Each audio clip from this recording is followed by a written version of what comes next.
Welcome, strangers, to Talkumentary, a show where we watch documentaries and then get together and talk about it. Nighttime. Blurred orange lights slowly drift into view. A quiet basement comes into focus. An occasional sniffle or cough comes from one of the scruffy-looking men settled into soft brown leather chairs. A dusty brown radio is posted along the white brick wall. A brown kite floats across the sky and lands on a new episode of Talkumentary. Welcome to the 45th episode of Talkumentary. I am your host, Jeff Kolaski, the head veterinarian for the evening.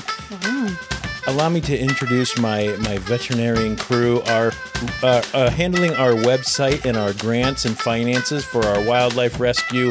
Over there, it's King James himself. Hi, James. Hey.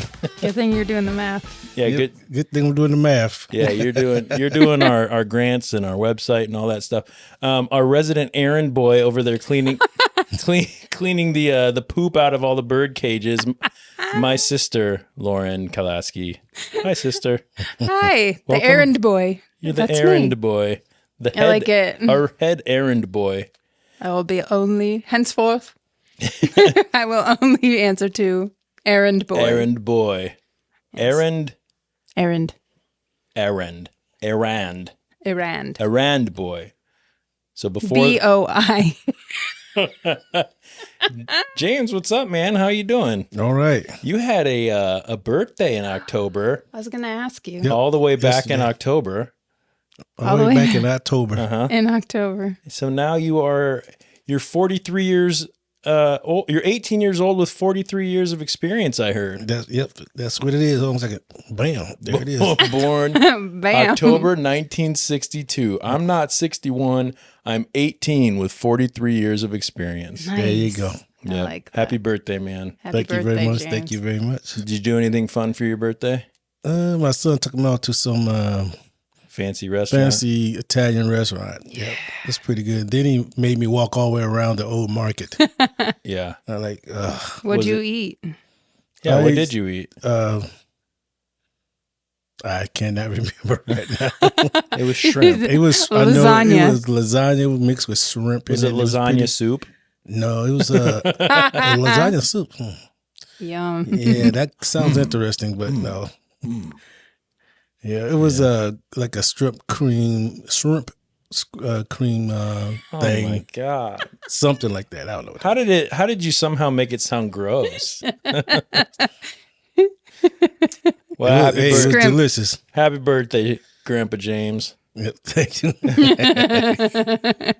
Before the smog in here gets any worse or the riots start to run out into the streets, I'm going to get a few things out of the way before we get into our episode. Please go out, rate and review our podcast on your favorite podcast streaming service. Let us know what you think of our show. If you want to connect to our crew, look for @Talkumentary Podcast on Instagram, Facebook, or YouTube, or you can email us at... info.talkumentary@gmail.com. Thank you, sister. You bet. James, would you have been able to recite that? I would not have. I did not even remember it. I'm not going to lie. I got an excuse. I'm 61 years old. No, No, you're 18. You're 18 with Oh, 43 years of experience. Yeah.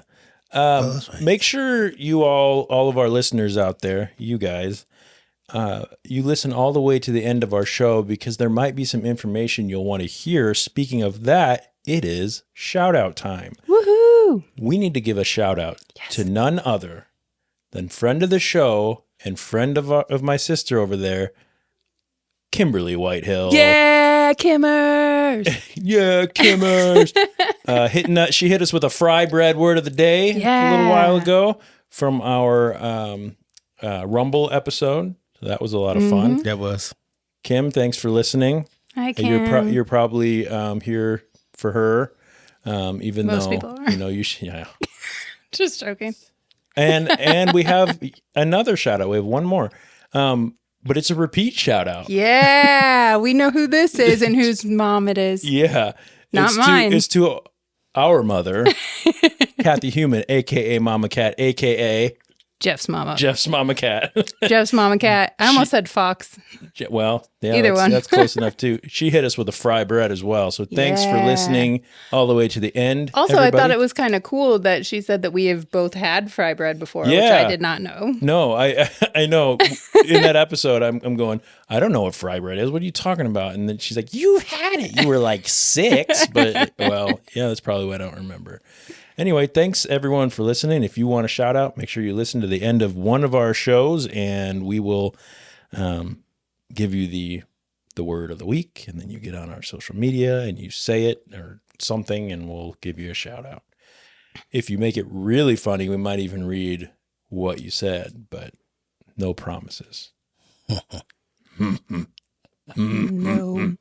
This week, we have made our way to Delhi, India, to take a look into the world of a wildlife rescue, trying to survive among the deteriorating urban streets, the worsening pollution, the civil unrest, and a whole slew of other issues, all while saving countless numbers of the bird of prey most commonly known as a kite. We watched the 2022 Oscar-nominated documentary titled All That Breathes. Here is the trailer. I didn't load it in, so it's all in Here's the Hindi trailer. anyway. So, That is true. so Matt, you can go ahead and put Matt, that in. insert here. trailer here. Insert trailer here, Matt. Is that gonna be distracting, Lauren? A Too little late. bit. A little bit. This documentary was directed by, so full disclosure, no disrespect meant, but these are Indian names, most of them. Well, some of them, and I'm not going to do a good job with the names, but I'm going to try my best. Directed by Shaunak Sen. Shaunak-sen. Shaunak Sen. Produced by Shaunak Sen, Aman Man, and Teddy Leifer. Teddy Leifer. Teddy Leifer. Leifer. Leifer. Leifer? Leifer. So the first game name is I Will Not Sin. Is that how you say his name was? I will not sin. What'd you say the guy's name was again? Oh, Shall Not Sin. Shaunak Sen. Oh, Shall Not Sin. Okay, thank you. So first guy's name was I shall not sin. I'm just saying. not sin. Welcome. I shall not sin. I am a man. I was going to say. We had to cut that out. A man that will not sin. Sounds like Okay. fire and brimstone, Yeah. like evangelical Yeah. preacher. A man shall not I sin. shall not sin. Teddy Leifer. Teddy Leifer. The audio description narrated by Melissa Exelberth. Etheridge. No, Exelberth. Dang. This Them names is killing me. film was a HBO documentary films, Rise Films, Kite Rabbit Films, HHMI Tangled Bank Studios Productions, streamed on Max. All That Breathes scores a fresh 99% on Rotten Tomatoes.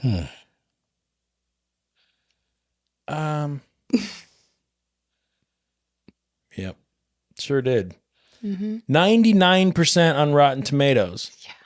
Tomato meter with 86 reviews and 83% audience score with over 100 ratings. I'm interested in what you guys think about those reviews, but I want to read these ratings real quick. Yes. A fresh review from Marjorie Baumgarten of Austin Chronicles says, quote, "All That Breathes instills admiration and wonder while also subtly implicating human beings and in a responsibility for the upkeep and furtherance of life." Ba-bam. And a rotten review from Ezekiel Boetti. Zeke. It's Ezequiel. Ezequiel. Wow. Ezequiel. Ezequiel Boetti of Cacciopepe. Cacciopepe. Otroscenes.com. Quote, "Another sample that demonstrates that for certain circles, the only way to digest poverty is to dress it up until it becomes unrecognizable." Anyway, we'll have a link with credit information in the showy notes. Schweinoids. Let's get into it. Warning, if you want this to not be spoiled for you, go watch it.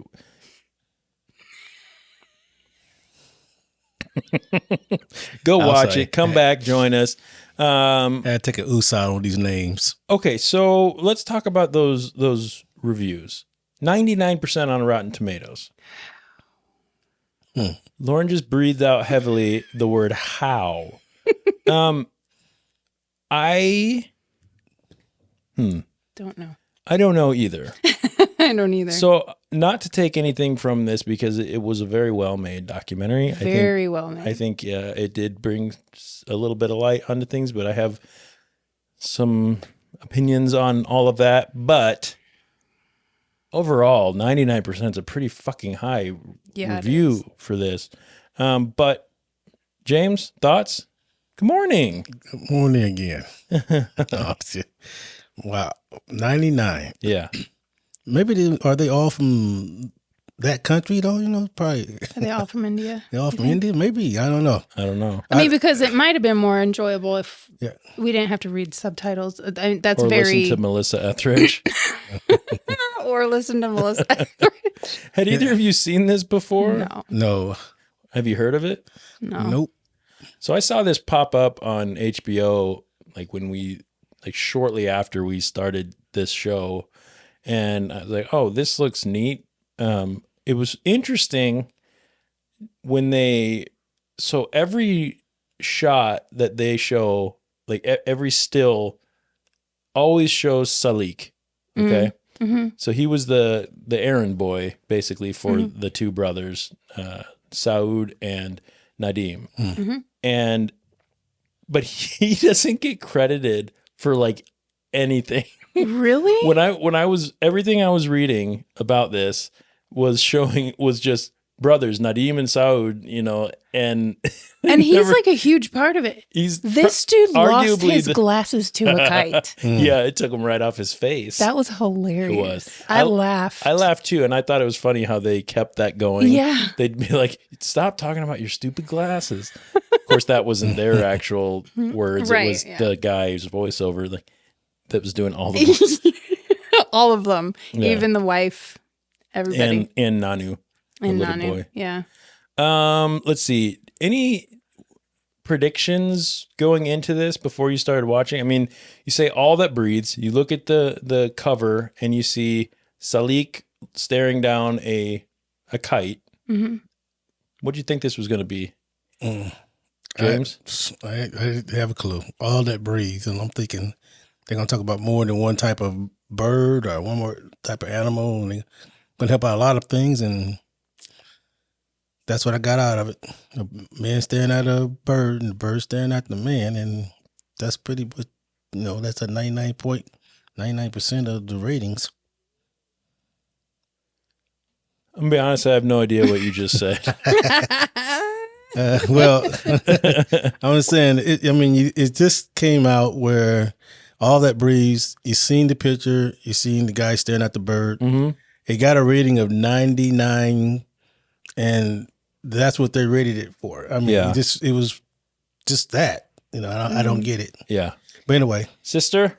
yeah, go ahead. I kind of thought that it was going to be kind of what it was, but but I also but am I wrong in thinking that like I still don't know why the kites matter so much to that? Nope, that's a question I have, and I because that was the whole, like when I read the synopsis, it said like, it's so crucial. This bird is so crucial to their ecosystem or whatever it said. Yeah.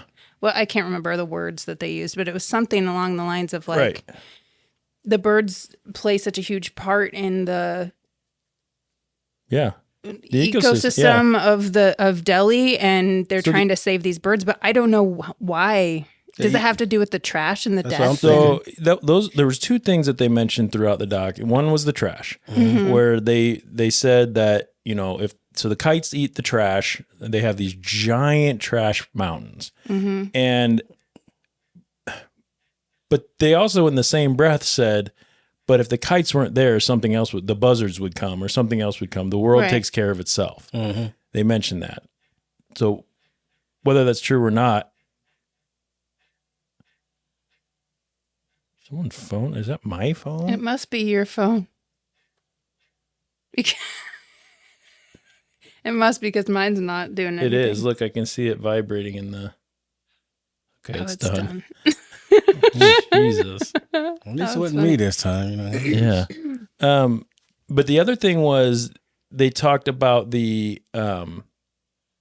like religious side of it with the what do they call it? Meat throwing, where they would throw the meat up and the kites would catch it and they were supposed to take away some of your things. I wrote that down. So we can talk about that a little bit more, but I don't know.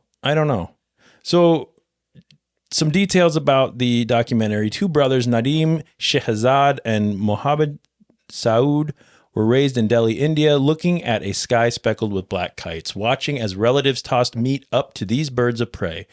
Muslim belief held that feeding kites would expel troubles. Now, birds are falling from the polluted, opaque skies of Delhi, and the two brothers have made it their life's work to care for the injured birds. This documentary is the story of Nadeem, Saud, and their friend Salik, which I put that in there, as they run a bird clinic where 20,000 raptors have been cured over the last 20 years. The director, Shaunak Sen, I shall not sin, said, quote, I am drawn by the subject of interconnectedness of an ecosystem, one that humans are a part of, not apart from. A part of, not apart from. How man and animals share space and become part of the whole. It is a valuable story. Okay. First and foremost, I want to say that this documentary, although it was very, very beautifully made, was way too slow and cryptic for my liking. Same.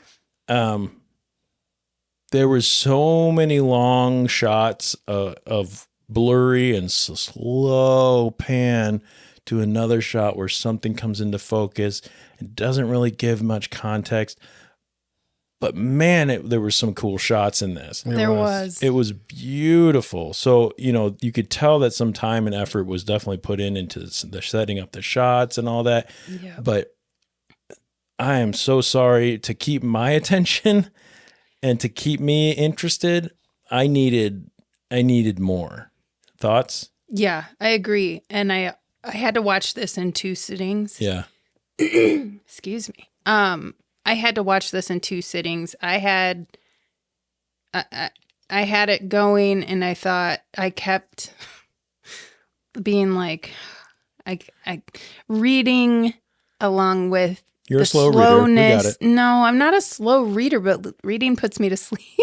Yep. And it was like, I just couldn't keep my eyes open. So I paused it, and I realized I was only halfway through. And I was like, oh, I've got to just wait until tomorrow to finish this. Yep. No disrespect to anybody. No. It was beautiful. I just couldn't. I started it too late anyways, but James, your thoughts on that? I think the same way. It was slow reading, and when I read, I fall asleep also. So Yeah. one thing I had going not on. many things that don't put you to sleep. You're right about that. When you drive, you sleep. When you work, you sleep. Well, hold on. When I work, I don't really sleep. When you podcast, you sleep. When you read, you sleep. But anyway, sorry. Go ahead. Yeah. One thing that kept me rolling is I had some food out on the grill, so I would pause it, jump up, and I woke up just get the grill going again, and to check it, then run back and sit down and watch it again. And I'm like, God, dog. That's funny. Like, when is this thing gonna be over with? Yeah. But it had interesting stuff in it though. Still, Yeah. I learned some things. Yep. And so I thought that it was really, one thing that I thought was really interesting about the documentary was how much they focused on and showed us all the different types of animals that were everywhere. So we saw cows, rats. I wrote them all down. Did you get? Go ahead. Tell us what we found. Obviously, birds. Birds. Pigs. Birds. There was pigs. There was cows. There was lizards. There was goats. There was a snail. There was dogs. There was horses. There was ants. There was camels. There was turtles. There was humans. There was rats. Did you say dogs? Yes, I did. Right after you I say said cats? snail. I did not say cats. I don't remember seeing There a was cat. a cat on the freezer Oh, yeah, refrigerator. the black yeah. cat that ran over. Write it the down. front, yeah. You'll need that Cats. later for your. Okay, cats. Yes. And there was a shitload of flies too. Oh, Oh, heck yeah. I like the centipede. I like the centipede. It crawled under the water. It was coming through the water. Oh, It came yeah. out on the back. Yep. I didn't know that. I didn't know centipedes can go I underwater. didn't know that either. Me neither. That's even more disgusting. Yeah. So all along the streets, we're seeing these animals, and it wasn't just out in like the woods. It was right in the middle of the street. Like right next to the street, that Right. turtle was like crawling over all that garbage. Yeah, and the trash along the streets and things like this really put into perspective the difference in culture and the types of poverty that certain parts of India, just deal with on a daily basis, which to me was just crazy. And it's really interesting to me that how it's become an ecosystem, the whole thing that just as much involves humans, like what the director I Shall Not Sin said. And the ways that mankind has negatively affected that ecosystem. We saw trash piles that the kites actually helped keep in check. If the kites weren't around, the trash piles would be bigger than they already are, blah, blah, blah. The stuff we already kind of talked about, and how they live alongside, all these animals. But the environment is so toxic. Right. The air is bad. The air, the water, they mentioned the water smells. Right. You've got sewage that's coming straight down the middle of the street, and as a monsoon comes, it's in your garage. Right. And I thought it was crazy how like he was walking on those bricks. Yeah. Yeah. What? Just to keep himself out of the muck. Yeah. It's kind of sad because Yeah. you would think that all those there was really no real natural nature around. Yeah. Except for the streams, but anything else was just Well, even the streams, I think, were Polluted. polluted and Yeah, disgusting. was that- Yeah. soap that was floating down. Like, what was that? Like Who white knows, stuff. I man? don't know. It looked like it might have been soap, and I kind of felt sad because they had one bird Watching the soap. watching the soap go by. You couldn't, Yeah. it was kind of interesting. And I said, Yes. now Yeah. I always talk about America sometimes, but America looks good. America looks good. Comparatively, yeah. Yeah. Yeah. Compared to some places. Yeah. Mhm. What, Lauren, what something that stood out to you about this that we could talk about? Yeah. I really thought the meat thing was kind of cool. Mm-hmm. How when they eat the meat you offer, it said somebody said, I don't remember who said it, but it says when they eat the meat you offer, they eat away your difficulties. Yeah. Feeding kites earns sawab, which is a word meaning religious credit, Yeah. and they said, and their hunger is insatiable. And I thought that was like really kind of a cool, Yeah. I don't know what the right word is for it, but it's kind of a cool thing. Like Well, it's a it's a neat cool- offering. Like I've Yeah. never heard of anything like that before. Me neither. And I like that. It's almost like giving a sacrifice, to a god or something like that in ancient, religious beliefs and things like that. But if you talk about all the different things, whether it's ancient religions or whether it's, the occult or whether it's, anything like that where, good luck charms, for example, things like that somebody along some, time in history has decided this means something because of this. Well, a 4-leaf clover is lucky because of this. And so somebody at some point decided whether it was divinated to them, if that's the right word, but like, shown to them divinely by some entity or by a god or, and I know the Hindu religion has, I'm no religious expert, but several different gods, and I don't know. They didn't really get too far into that, but to say this meat represents my troubles and my issues. This predator is an insatiable predator that cannot be. You can give this as much of your troubles as you want, and it will keep coming back. And it'll take it away, and and it's gone. Yeah, if that's not a good metaphor for what you would want a godlike being to be, an insatiable forgiver, and I will take as many of your troubles as you can lay on me. Yep. And I'll keep because I'm eating it. hungry forever. Yep. And I will always and I'll always take that. Take more. Yeah. Yeah. I think it's beautiful. I think it's really cool. Yeah. That was one of the things that I was like, that is a really neat sentiment. Yeah. I like to learn about that kind of stuff where it's like, how people offer, like what kinds of things people offer to their ancestors or their gods or their, and this was something I'd never heard of before. And that's really neat. Yeah. I thought it was really cool. Yeah, it was neat. There was, when I was in Japan, we would do some grill outs, and there was always, I don't know what kind of birds they were. We always thought that they were some sort of hawks. They could have been some sort of a kite or something. Yeah, I don't know. they kind of look like vultures or hawks. Yeah, but they would fly around when we were cooking, and we would literally throw little chunks of chicken up there, and they'd catch them, and it was fun. And now I have a different appreciation for no that. Kidding. Like, man, I want to go to India and throw some meat at a bird. Some meat at a bird. Heck yeah. I want to do that too. Another thing that kind of stood out to me enough for me to write it down is this one little snippet of a quote. I don't even know in what context it was, but the only quote that I wrote down was, "We were teenage bodybuilders at the time." Right. What? Yeah. Nadim and Saud apparently were bodybuilders at one point. That is so crazy to me. It was just so out of context. Right. It came out of left field and like hit me like a Mack truck. I had to write it down. I paused it. I said, "Hold on, these guys are bodybuilders." Right. At least you could see some remnants of something. I didn't see anything. Well, the thing is they probably did it healthier. They probably were just working out. So when they stopped, they just kind of reverted back. Right. Whereas like a lot of Americans who do it are like juiced up or like going with all the different pre-post workout, all that stuff. So they probably have a harder time going back to it. But I don't know. I'm not. The good thing about it, they learned the muscles and the ligaments, and yeah, how to work on the birds and stuff. That was interesting. So we never really found out if any of these guys have any like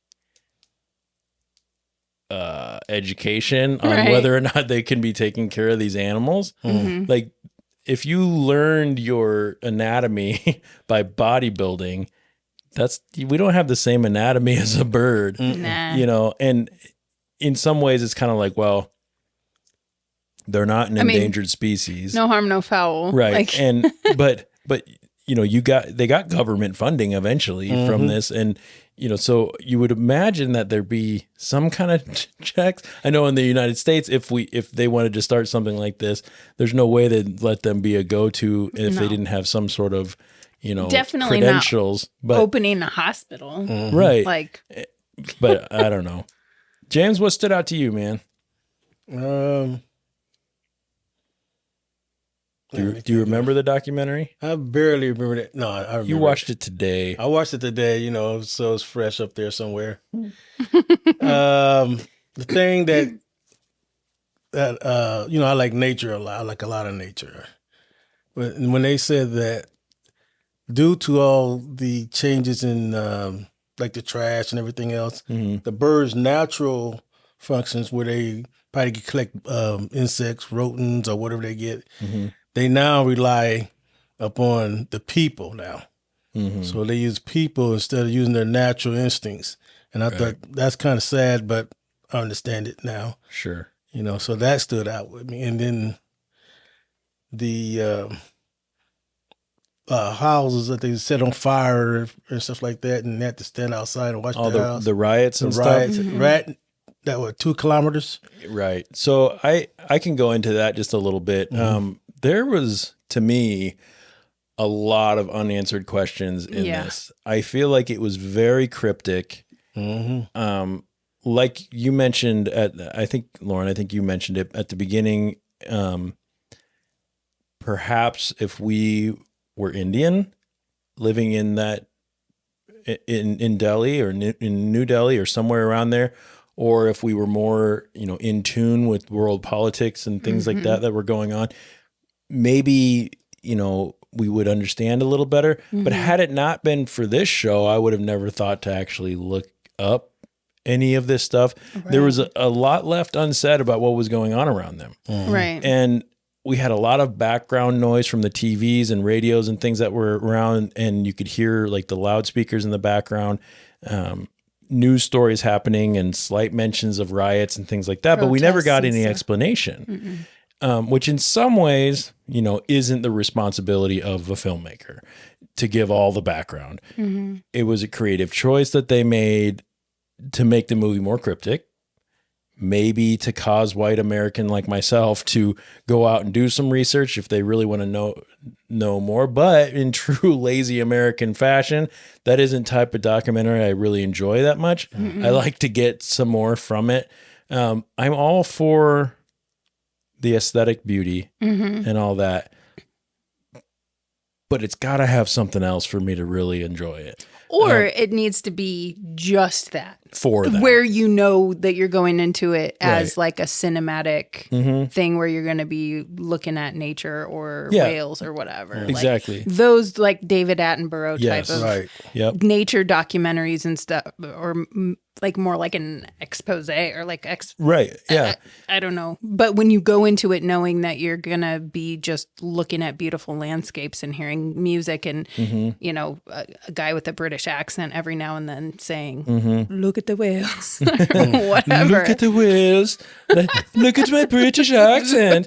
Look at the British accent. This is not British. The guy sounds great. Yeah, he does. Even when we watched like Fantastic Fungi. Yeah, that's what I was thinking too. Yeah. Like you knew that's what you were getting. At the very beginning, it was produced by Moving Art. So you expect this is going to be a high resolution visual thing. This one, I needed more to really get a whole lot out of it. But I at least needed to know why the kites were important. And I didn't even get that. Right. I did a little research onto what was going on in this time, and I found, and I'm going to do my best to kind of,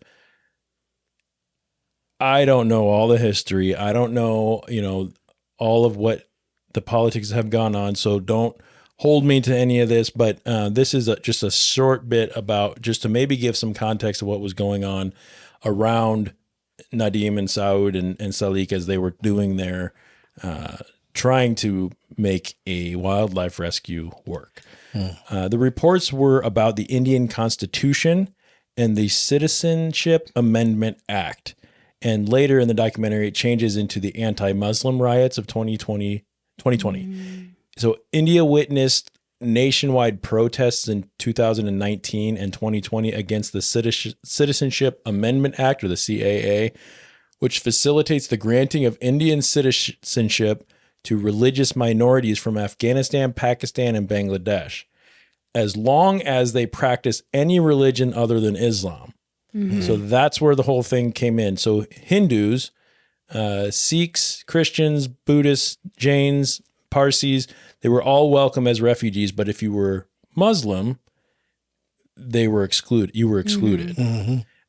This obviously, I think, caused activists in and around India to criticize the law for making religion a basis for granting citizenship, claiming that it's against the Indian Constitution, which I don't know the Indian Constitution, but I would imagine it would seem... If it's anything like ours. If it's anything like most democratic constitutions, it's going to have something along, we can't discriminate based on religion, unless you're a Muslim. Like that doesn't make sense. It can also render many Indian Muslims as stateless, since it's extremely hard to meet the stringent requirements for proof of identity and nationality, from what I read. All that said, this all caused riots, and the riots were not far from the home of these guys and the rest of their family. And they claimed that religious riots were not a new thing to them, but this one felt different. They didn't really explain why this one felt different. Whoa. I don't think we're educated enough to get very deep No, into this. I for sure am not. Yeah, into the politics and unrest of India. But I think it was helpful to look into this a little bit to try to make some sort of sense of what was going on in this documentary. Yeah. And it did seem to me that they were a Muslim family, Nadim and Saud. James, do you have some knowledge about those things? That I don't think they ever said that they were Muslim. No, I don't think they did, but when they were doing like the calls to prayer and stuff, they were just kind of standing around. So something tells me that whatever those calls to prayer were, they weren't participating. Right, they didn't do that, but they did in the graveyard. In they the were graveyard. doing Muslim type prayers and stuff like that. Right. So I wonder. Well, I assumed that the calls to prayer was not Muslim. I mean, because, right? I would think so. Because if you're... But who knows? Who knows, I guess. I don't know. Right. So anyway, in the film, they mentioned that the government has somehow spread disgust about certain people by calling them termites and rats, which was gross. Yikes. They've also made it about hygiene, they mentioned. And they related that to how a kite is treated differently than other animals. Again, I don't fully understand. And I apologize if our listeners watched this and they came here and they want us to be able to explain everything, because I don't get a lot of the answers. I mean, we just watched it too. But that hopefully sheds a little light on what was going on and what was happening around them. And it was pretty wild when at the part where Saud was sitting outside and he's going, I'm sitting out here to make sure nobody basically lights my place on fire or destroys something right out here. And everyone else is sitting out in the streets too. And we sent our families to a different part of India to be with other family because it wasn't safe. That was wild. Yeah. Those are things that like we don't think about here as much, you know, Right. Like just hearing the one, was it Salik that was talking to his mom on the phone in the taxi or in the whatever, the taxi or wherever, whatever. With a mouse in his pocket. Oh yeah, well, Who else was little shocked? ground squirrel. I would shock. I thought it was cute. He's having this whole conversation and then like he just trying to calm his mom down Yeah. because she thinks that he might get caught in the middle of some kind of riot or something. And and then he just kind of nonchalantly looks down, reaches into his pocket and pulls out this little mouse. They called it a mouse on the on the audio description. That's why I keep calling it. I don't know if it really was a ground, whatever it was. He just pulls it out, kind of puts it around his hand, and then just puts it back in his pocket. Like, fondles it, puts it back in his pocket. How much of this show did you have a mouse Like, in is your this pocket? Ratatouille? What's happening?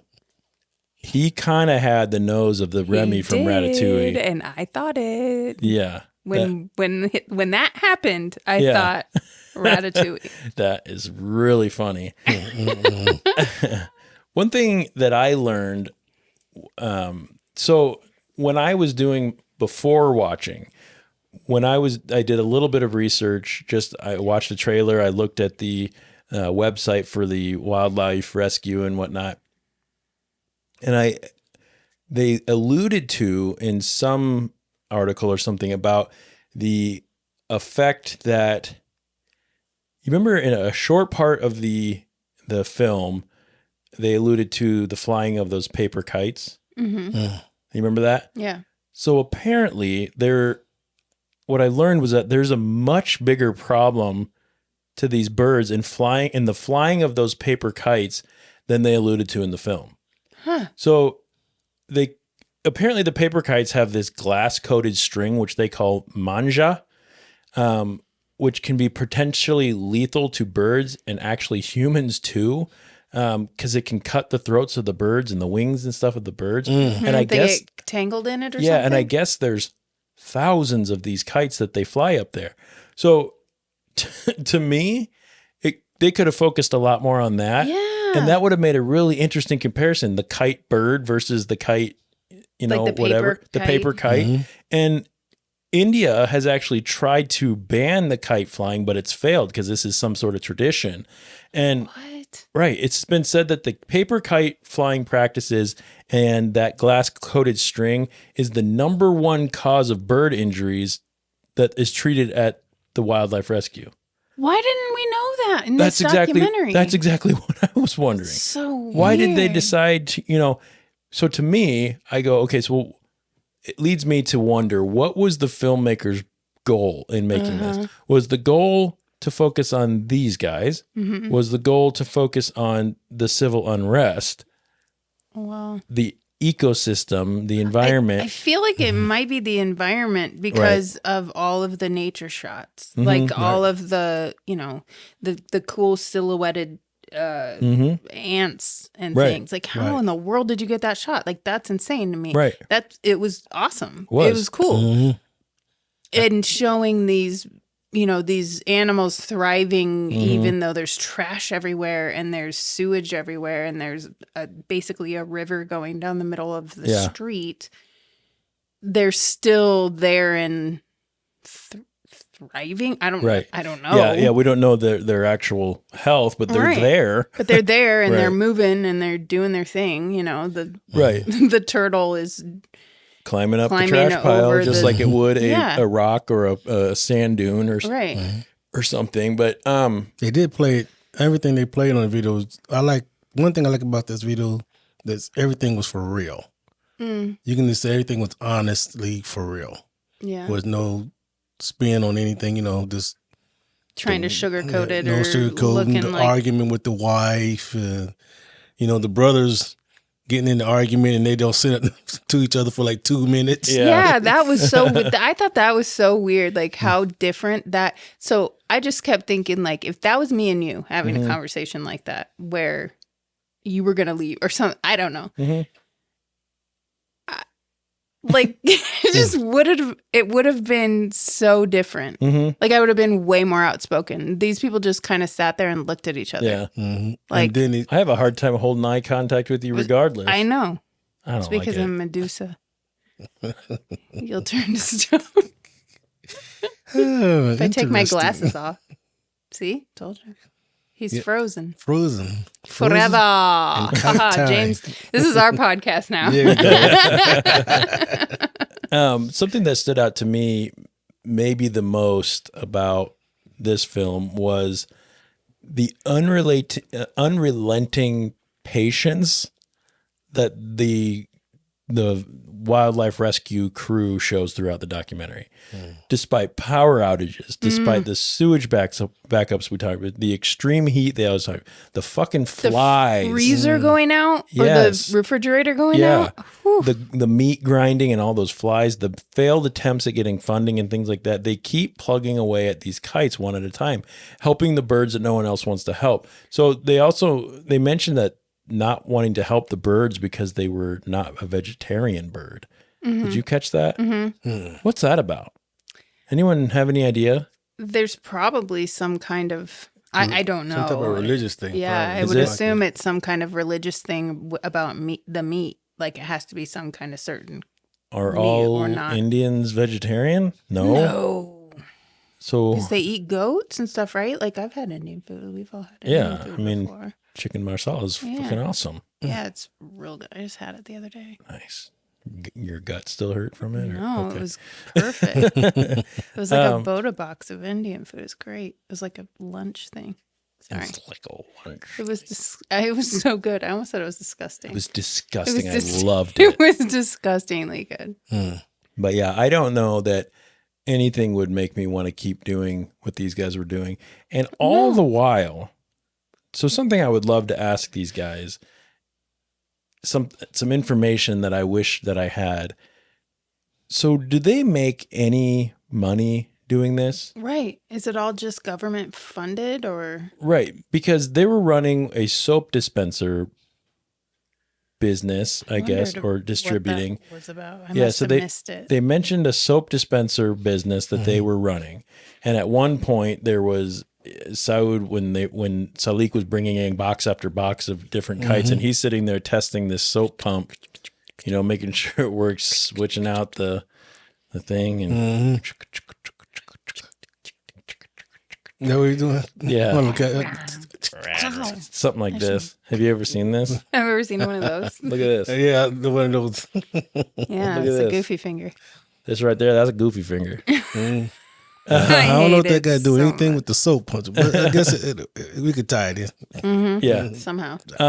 But yeah, I wonder about that. I wonder, like, Well, they can't because it's just it's just they're things that just people. public domain birds, right? Right. Yeah. The people are just bringing in these birds and dropping them off, Or they're like, catching them. there's a bunch of birds over there. They won't stop dive bombing us or whatever. Right, You know, okay. like Yeah, the little hold- kid that came to the door or whatever and hold a was like, stick, Right. hold a pole up, and wear a helmet. that's kind of a good thing to know. Yeah. I took that away as well. Like if there's ever a time where I need to like get into my apartment, And but there's there's kites everywhere. if there's like a bird nest or something, it's good to know that if you have a stick, probably they won't be able to dive by. And a helmet.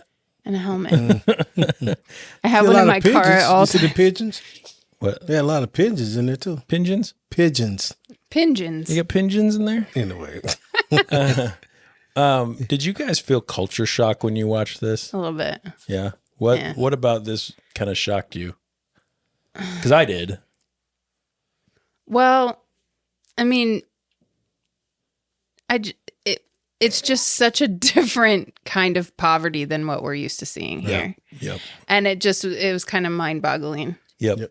Even, go ahead, James. You had something you wanted to as a say. kid, as kids, we didn't have much as a kid, but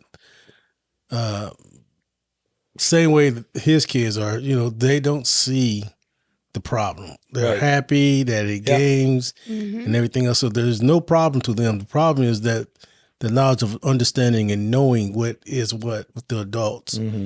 So it was interesting. Yeah, but the culture shock for me there, yeah, we have poverty in the United States. Some of us may have experienced some of that. But you still had access to clean Clean water. water. Clean water, healthcare. You still had access to law enforcement. You still had access to sanitation, like garbage services. There might be some certain parts of town or parts of the country that are a little less, upkept than others, but it's not filthy to the point where people are getting sewage, because of the running down the middle of the street. Yeah. So do we, that was the most shocking thing to me, because that's not to say,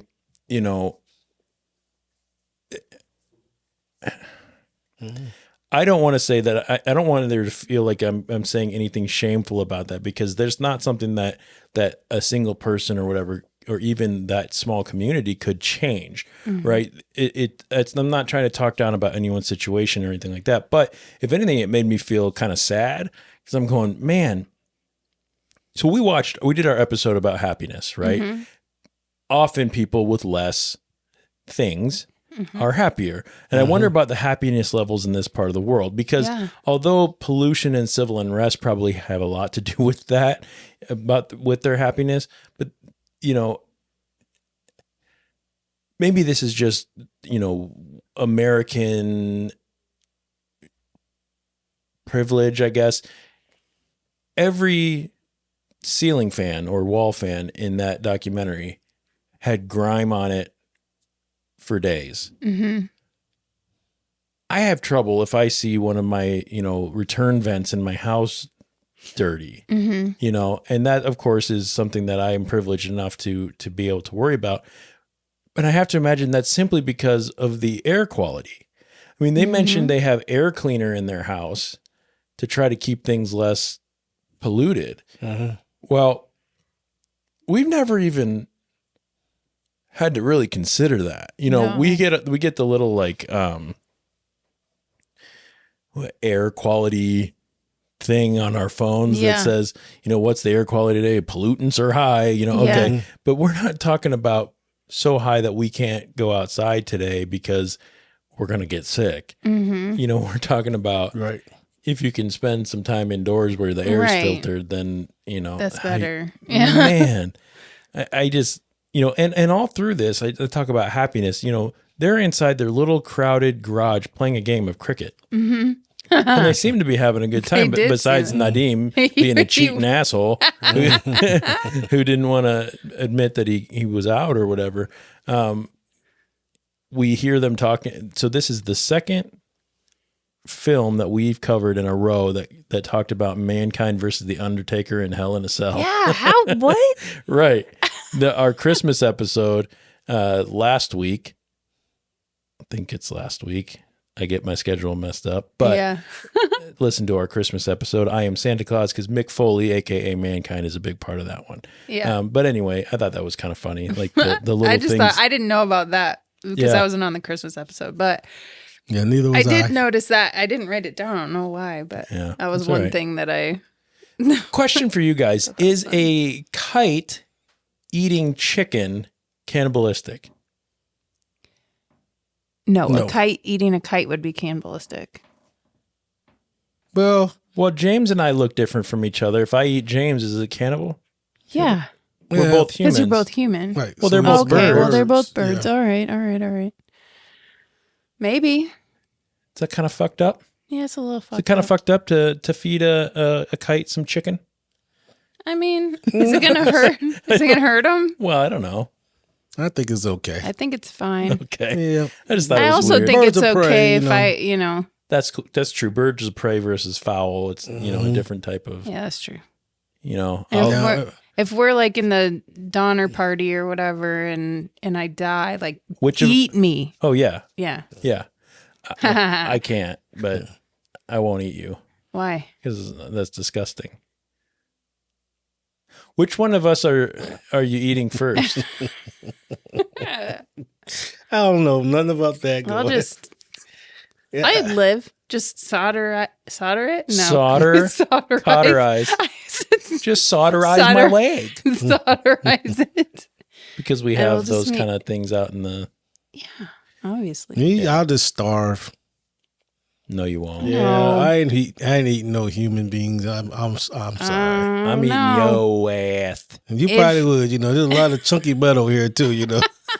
I let it be known on the record that I just told James that I was going to eat his ass. I know. Yeah. Forever it's in the ether. Oh no. Yeah, that's gonna be in there. But DJ, we're gonna need that as a soundbite. yeah, Right. take that out. Lord have mercy on the souls of man. Later on in the documentary, we do find out the wildlife rescue finally got the funding it was going for. They were all beaming during this time, and I was very happy for them. They Yes. were, Nice There's also- bird cages. yeah, the Yeah, New that York was Times cool. did an article on them, and they got a bunch of attention. They get to make a logo. They get a new sign. They start building their new animal Oh, hospital. man. Animation and everything. I That was know. so fun. They were talking big. Yeah. But despite all this, the brothers are still concerned that the area of the city they live is going to continue to deteriorate and going to be harder and harder for them to care for the birds, which is their ultimate goal. Right. I very much am curious as to why. Me too. Like, why are these birds so important? Why are they so important to them? I kept waiting for Did that. he say something about his mother or something Yeah. like that? Yeah, there was a part where they talked about their mother and the bird that they wouldn't, that the other vet hospital or whatever wouldn't take because if it wasn't a vegetarian, so they decided to take care of it. And I just don't think that they explained it very well. Mm-mm. And I've got to be honest, if it were me, I wouldn't want to do that. Especially if I was already doing my other business, the one that was making me money. And again, I don't know. Maybe there was a thing that if the more, maybe the Indian government is saying something like it gives throwbacks if you are some sort of a wildlife I don't know. I don't know what that looks like. I can't make assumptions there, and maybe that's American greed talking. Well, and that's maybe, know. and that's another thing. Like maybe there's just some unspoken things that if you are Indian from Delhi or whatever, that makes it's sense. just known. Yeah. And we just don't know it. Yep. And that's why it's kind of, there's some dots that aren't connected there for us. Yep. How did we feel after watching this? James, did you make it all the way through it? Barely. You told me like 10 minutes ago you didn't, so barely. you're fucking lying. James is not going to tell anybody on the waves he was telling a story. I watched the rest of it while I was sitting in this chair. Oh, okay. So I finished Just now. Just now. Let the long go. And I'm still like, the end of it just reminds me of the beginning of it. Oops, excuse me. The beginning of it. Yeah. A man staring at a bird, and then the end, his brother talking to him, and there's no sound. Which kind of left me like, hold on, wait. Did something happen to this dude? Did they burn his house? I'm thinking, what happened? And I kind of wish they would have kind of told you what happened. Right. You didn't get much. You didn't get nothing. Yeah. The only thing I wrote down was ending was weird. Right. I felt very left on a ledge. I didn't feel like any closure whatsoever. No. I didn't get any kind of answers, nothing. Yeah. I thought it was kind of like almost, after I turned off everything, and I started thinking about it, I said, that could have been like a little joke, because his brother was kind of upset with him for a little bit, Yeah. You know how you ever see those little commercials where the grandma calls the boy on TV, that shows a picture of his face, and he calls him, and she said, honey, I got some work for you to do, and he just be still real quick, and he doesn't make a move, and the grandma's like, what's wrong with this phone? I think it's stuck, something like that. So I'm thinking maybe it's, I don't know. I thought it was just funny then. Yeah, his picture froze, and then it just went to and credits. then it was like credits roll, and I'm like, wait a minute, did I miss something? Did I accidentally fast forward through the end of this film, or what? Right. In some ways, I felt a little inspired, because the resiliency of a people is pretty astonishing. The willingness to help a struggling bird when you clearly are struggling yourselves, that is inspiring.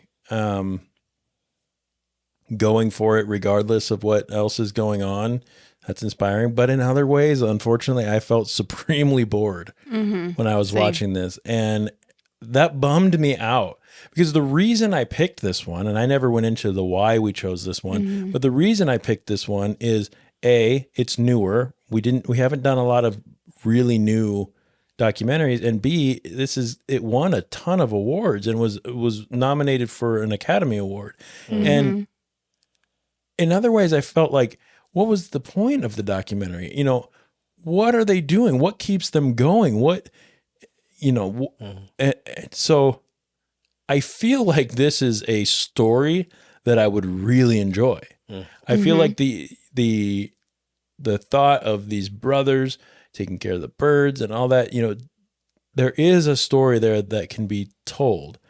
I just feel like so much of it was left to the imagination and for conjecture and for us to try to connect those dots, that I just feel like I don't really watch a documentary to have to connect the dots. I watch it to get the information. And to be able to make my own, and walk away knowing more about whatever the subject is. Yeah. I don't know any more than when I walked in.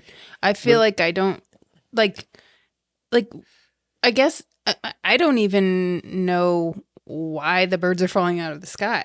Right. I don't know, how do they know to wrap the wing? You know what I mean? Like, how? Right. How are you? How do you? Are you from just Muscle guessing? Muscle Magazine. Right. Yeah. Flex it, baby. Yeah. Yeah. And but I just feel like I never. Why are these things dying? Right. Why are they falling out of the sky? Why are they injured all the time? What is happening? Why did all of the birds in your new cage die? Remember that scene where they pulled out all those dead birds? They never talked about that. Now, Is it to be assumed that it's the smog and the pollution? Maybe. But How much of that is happening because of those kites that we talked about? I don't know. You know what? We just got so many questions, and unfortunately, I don't think we got a lot of things answered. Right. No. Some of those birds I watched in the videos, I know for a fact that if they're feeding those birds what they're feeding them, some of those birds do not eat meat. Some of the, like the waterfowl bird, what are they feeding that bird? That was one of the birds that died. The Kessler, they had a Kessler on there, which is a small raptor bird. They just a lot of things that they didn't talk about. And then also, I think it was even though they talked about the birds, it had an undertone, a political undertone to it. Yep. And that's what I'm thinking too. So maybe that was the point, because it even had you look it up and find out information that now we all know this information now. Right. when But we if I didn't. wasn't doing this show right now, I wouldn't have made it through this documentary. me either. I would have turned it off halfway through, Yep. if not sooner than I that. agree with you. I agree with that too. I mean, truthfully, if I didn't want to make sure that we had some content for our listeners to hear, some interesting things for us to talk about tonight, I wouldn't have cared to look it up. Right. Well, And- yeah, and that's it. That's just it. Like, it's a follow through thing at this point, because Right. it's My sister was in the background asking me, I was watching. She's like, "So what is it about?" I'm just silent. I don't know. I don't really I didn't know. even say anything. Was What's it about? What they doing? Like, it well made? Yes. yeah. Agreed. I think that was the shining star of this one, was how wonderful the cinematography was. Yeah, that's it. Yeah. What would you say if you had to put a some words to it? What would you say was the overarching theme or the point of the documentary? James? I passed that one to you.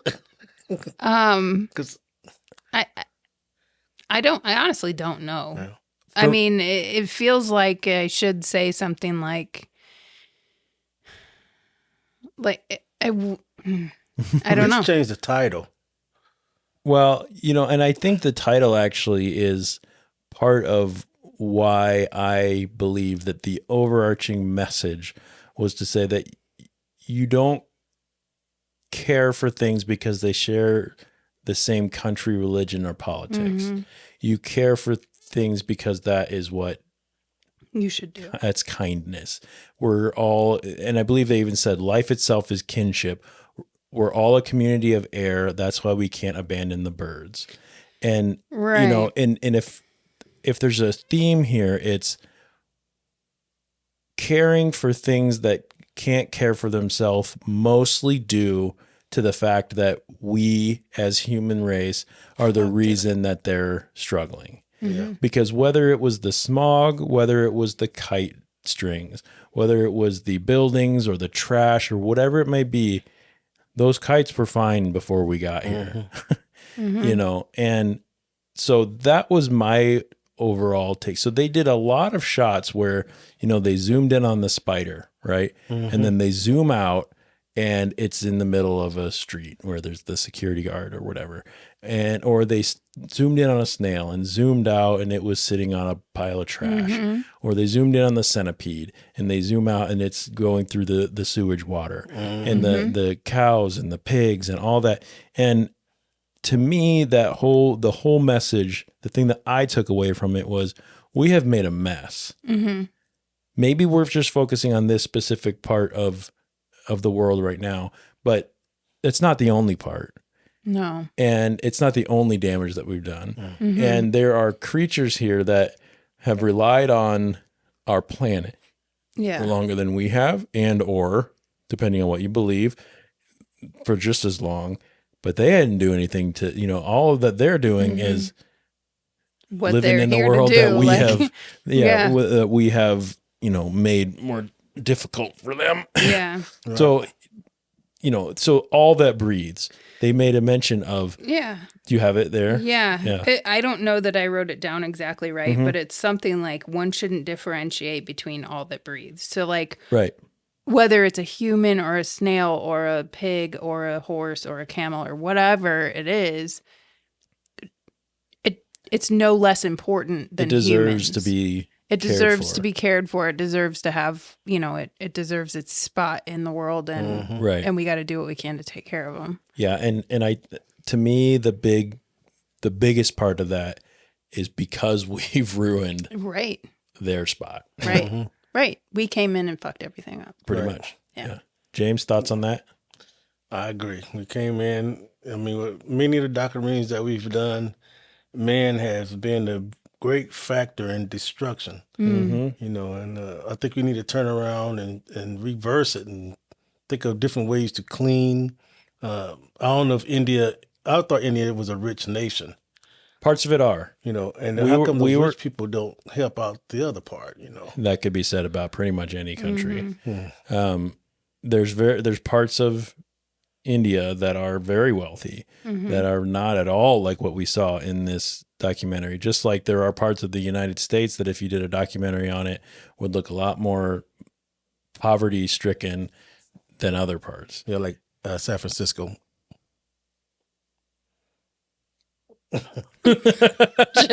Jeff just froze. Like, But David Chappelle said it was a dump, and everybody it went media wild on it, and then they showed San Francisco, and truly, from what I know of San Francisco, the highlights. But when I saw all those people, this look like tents all over the place. I mean, all the way out in the street. There's thousands of them.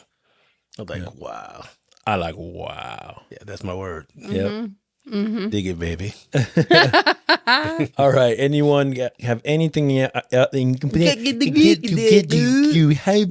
the things? The only other thing that I had written down that I thought was kind of like what you were just talking about is how it's an ecological.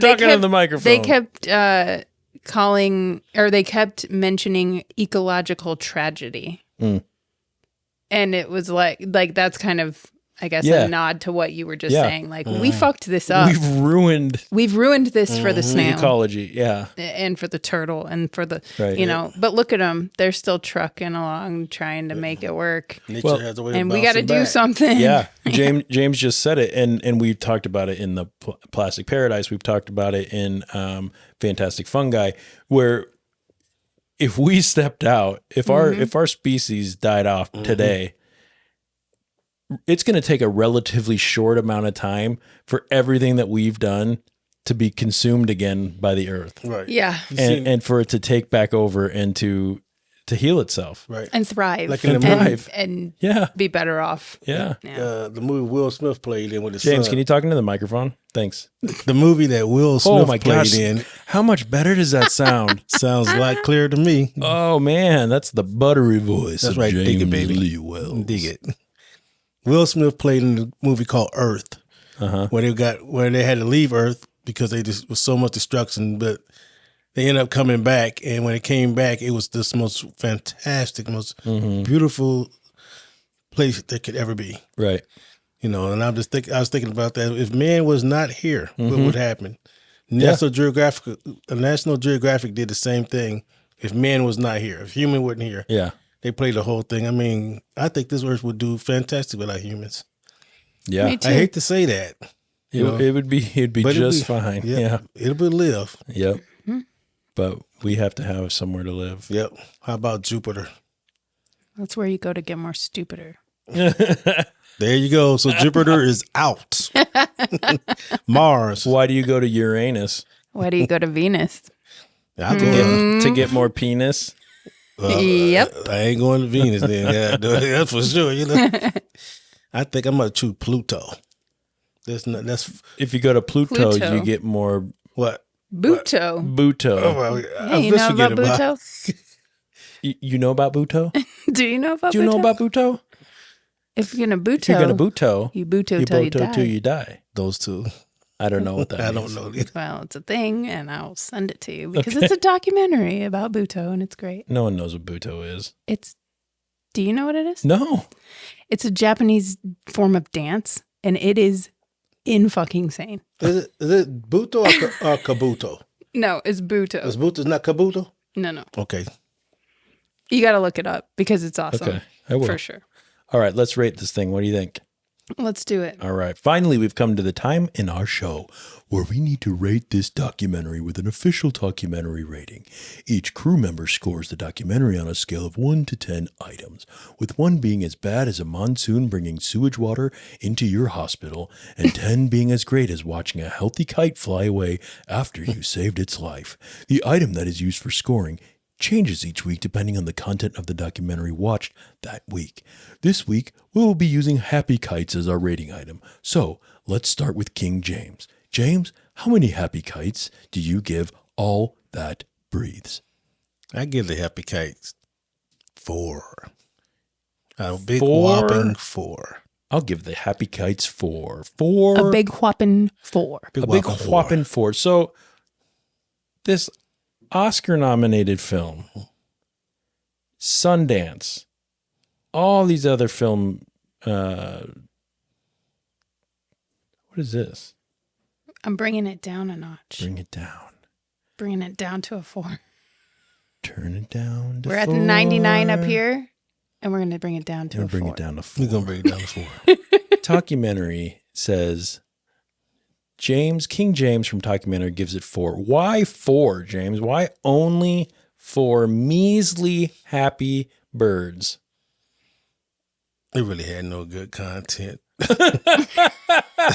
Damn. I just cut it short real quick. I mean, it had interesting things. I didn't learn anything at all in this documentary. I just saw, I found interesting things. Well, I take that back. I did learn that there's a lot of anger, rage, religious, and birds getting fixed, and they dive bombing people, and I mean, you know, what the heck? And they got that rating. I mean, somebody need to explain to me. Yeah. Why did you rate that? What were you looking at that I didn't see? Right. You know, because I don't get it. Me neither. So you got a big whopping 4 there. I gave it a 4 as well, for the exact same reasons. I really felt like I wanted one of them sitting next to me while I was watching it. I wanted to be able to ask them, and I don't want to have to do that, you know? So I also gave it 4. Sister? I also gave it a 4. 4. 4. Foley. I gave it a 4 because I feel like I walked away from this with more questions than I had when I got there. Yep. Because I felt like I grasped the concept of the documentary going into it. But coming out of it, I'm like, wait a minute, I must have missed something. Was that really the point? That wasn't the point. Right. There was none of those questions were answered. So I would have loved 4. if they would have said we decided to move our operation outside the area to somewhere else. You know, I don't know. Yeah, but that's where the kites are dying. And that's where they live. That's home. It can't be the only spot, can it? That's home, though. You can't just move away from your home if that's where you live and you love. Yeah, you know, according to them. If that's where you can. live and you laugh and you love. Well, according to them, though, you know, if the birds all go to one area, if they can move them from one area, one cage to the top cage, and they'll go there, birds usually migrate like pigeons, just set their homes. Pigeons? Yeah, pigeons. Pigeons. Okay. Not the pigeon, but the pigeons. You know what I'm saying? Pigeon, baby. Anyway, Pigeons. this is That's as low as your voice goes. You gotta get pigeons. Pigeons. Like they. I'm just saying they can relocate themselves. You know? James, say pigeons as low as you can get it. Pigeon. Pigeon. Yeah. Pigeon. Give your best bird call. Oh my God, that hurt. You keep telling me to speak into the mic. That was nice. I don't have one. What's that?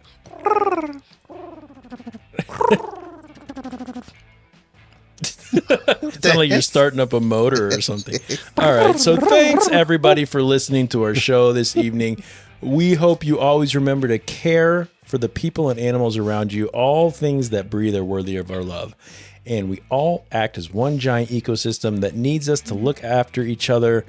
Thank you, Lauren. Thank you, Jeff. Thank you, King James. You're quite welcome. There. You're supposed to thank me back. Oh, yeah. I was supposed to think. You're quite welcome and thank you. Assalamu alaikum to you. Salaikum salam. Yeah. Salaikum salami. Salami. So like a salami. I like salami. Okay, I got you there. See, I can read between the lines. Should we talk about next week? Yeah. Yes, let's Next do week, that. we're going to take a look at a documentary that has been touted as a portrait of madness, creativity, and love. We're going to look into the life and times of a maniac. I should have said manic depressive genius. I said it wrong. A manic depressive genius singer, songwriter, and artist named Daniel Johnston in a film from 2005 titled The Devil and Daniel Johnston.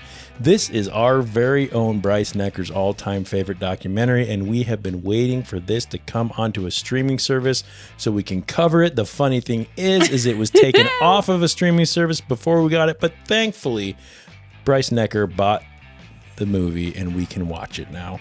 So, have either of you seen The Devil and Daniel Johnston yet? Nope. No, but I'm excited about it. Yeah, because Bryce loves this. When I read the thing, it said David Bowie in there, and I was like, all right, yeah, I'm cool. good. Yeah, I'm good. Mommy of the babe. Babe with the power. What power? Power of voodoo. Hoodoo. You do. Do what? Remind me of the babe. Do. I don't. I'm trying to think. What do I do? Okay. Why mad snails? Puppy dog tails. Thunder and lightning. And baby says, I don't even know. You guys, this is between the siblings here.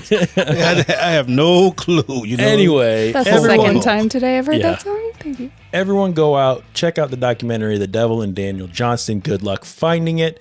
Yeah. You can rent it on Amazon Prime. You can rent it on Apple TV, I think, or wherever you fucking feel like it. But check it out because I hear it's good. I haven't watched it yet. I've watched part of it. It's really cool so far.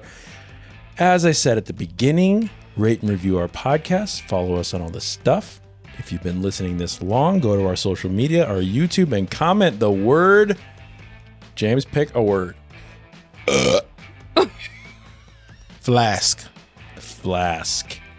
Comment the word flask on one of our social media pages for a shout out on a future episode.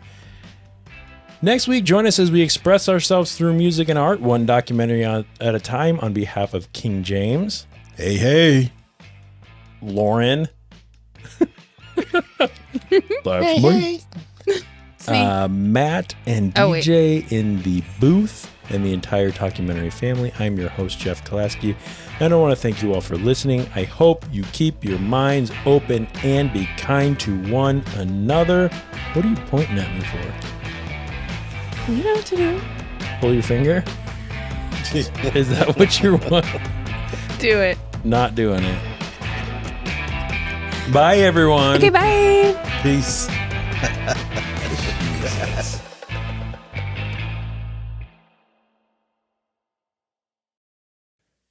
Okay, here we go. Are you ready? Yep. Welcome, everybody, back to the super secret ending to our episode. The last couple episodes, we've been doing this little on-topic random trivia from something I Google, and based on what we watched today, we're going to be how well do you know your birds of prey? And we're going to go over that here. All right, so we've started this quiz. It's from howstuffworks.com.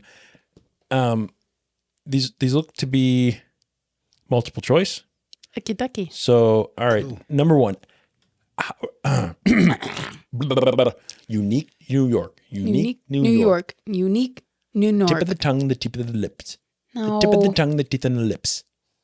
You can't say the tip of the lips. That's so gross. I The don't tip like it. of the tongue, the teeth, and the lips. God damn it. How does so a bird angry. How the fuck does a bird of prey, such as a hawk, find its prey? Is it radar? Is it satellite? Is it keen eyesight, or it hears it? Keen eyesight. I would agree. Let's see. Yep, that's right. Yes. Birds of prey have very keen eyesight and can see animals as small as a mouse from very Little far mouse. away. Even when flying high in the sky, birds of prey have eyesight about 5 to 6 times better than humans, although they can see far away. Many do not see well up close. Okay, number 2. Ew. Why do hawks have such a keen ability to see their prey from great distances? They have big eyes, they have more photoreceptors, they use binoculars, or they have 2 sets of eyes. They have more photoreceptors. James, you think that's right? I don't know the answer till I don't know. till I think 2 sets of eyes. James, you're full of fucking shit. 2 They have sets of tiny binoculars that they keep in their bird pocket. They have 4 eyes. They wear glasses. That's what it is. Hey, you know, They wear bifocals glasses. though. They have Hey, can I hit the choices again? binoculars. They have big eyes. They have more photoreceptors. Ding, They ding, ding. use tiny little binoculars, or they have 2 sets of eyes. Okay, I'll go with the photo one. Photoreceptor, all right. Mm-hmm. That's correct. Yay. Birds of prey have such keen eyesight because they have more photoreceptors per square millimeter in their retinas than the other animals. For In their example, rectums? in the rectums, humans have about 200,000 per square millimeter, and a bird of prey has about 1 million per square millimeter. Wow. Christ. They have 4 types of color receptors, enabling them to see the ultraviolet spectrum as well as the visible light Why color is he so spectrum. mad? Like bees. Yeah. Okay. Next one. What was once a common nickname for the red-tailed hawk years ago? A foghorn leghorn, a chicken hawk, a turkey buzzard, or a free bird? Is it a chicken hawk? James, what do you think? Foghorn leghorn, a chicken hawk, a turkey buzzard, or a free bird? I will go ahead and say a turkey hawk. Well, that's not one of the options. Turkey buzzard. Is a chicken hawk or a turkey buzzard? Okay, I'll go ahead and say chicken hawk. Okay, I think it's that too, but it is. Yes. Nice job. 3 out of 3. Years ago, when more people kept chickens, many of those were free-range chickens, meaning they roamed around openly. These free-ranging chickens Openly. made easy targets for the juvenile red-tailed hawks, so the nickname chicken hawk was given to them. You may remember the chicken hawk from the Saturday morning cartoons when you were a kid. Foghorn leghorn? Foghorn leghorn. Many bird species migrate, which means they travel distances in large groups called flocks. Hawks also are known to migrate, but a group of hawks is often called something else. What is a group of hawks called? Does anyone know this before I... No, I wish it was a mohawk. That'd be fun. Mohawks. There's more than There's one not hawk. just one. There's There's mo. mohawks. Is it a flock spelled FLAWK? Oh, that'd be kind of fun too. Is it a kettle? Kettle of fish. Have you had your gum in this whole time? Nope, I just put it back in. It's disgusting. I know, I did it just for you. Is it called a teapot? Or is it No. called a gang of hawks? It's probably a gang. It's got to be a kettle, doesn't it? No, it's a kettle of fish. You said that so confidently. You don't know. I'm fairly certain it's a gang of hawks. Yeah, James? I like that. She's been batting 100, so I'm gonna go with the gang Don't hawk. blame me if it's wrong. It's wrong. It's a kettle. Like I said, when most Kettle of bird fish. species migrate in large groups, it's called a flock, except for a gaggle of geese or a rafter of domestic turkeys. While in other countries, Turkeys they may fly? call it something different. In North America, when hawks migrate, we call them a kettle of hawks. All right.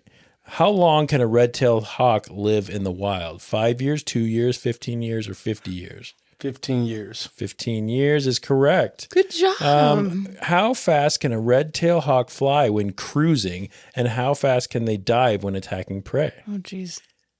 The answer is 30 miles per hour. On Or the dive? 30 miles per hour when cruising and 120 miles per hour when attacking prey. Wow, they close to a Dang. peregrine falcon. Yeah. Let's see. Let's see. Eagles build large nests high up in the trees or mountainsides and cliffs. These nests are often as wide as 6 to 8 feet to accommodate the large birds. What is an eagle's nest called? Is it called an eagle's nest? Is it called an eyrie? Eyrie? Is it called a bundle or is it called a bumble? I'll say bundle.